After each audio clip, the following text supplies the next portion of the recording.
Pour vendre plus de bananes, il suffit simplement de renverser des gouvernements. Follow Farmer Tips. Je vais quand même vous donner un exemple pour que vous puissiez le refaire. Fondée en 1889, United Fruit Company, une entreprise productrice de fruits, exploitait des milliers de travailleurs en Amérique latine et centrale, notamment au Honduras, au Venezuela et au Guatemala. Ils les exploitaient dans des conditions proches de l'esclavage pour pouvoir vendre leurs fruits, notamment des bananes, sur le territoire américain. Mais ça n'était pas assez. Petit à petit, l'entreprise prend possession des infrastructures clés dans ces pays, notamment les chemins de fer, les ports, mais aussi les systèmes de communication.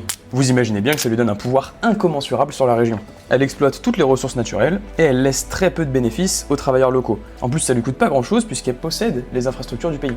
Mais il va se passer un truc de fou, et c'est un scénario qui se répétera plusieurs fois dans l'histoire. En 1954, le président guatémaltèque Jacobo Arbenz décide de redistribuer les terres non cultivées à ses habitants.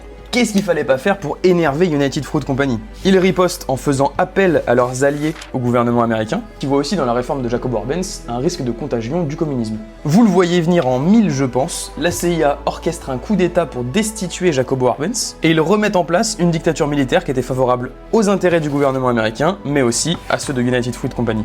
Et ce genre de manipulation donnera plus tard le terme de république bananière. Donc maintenant à vous de jouer.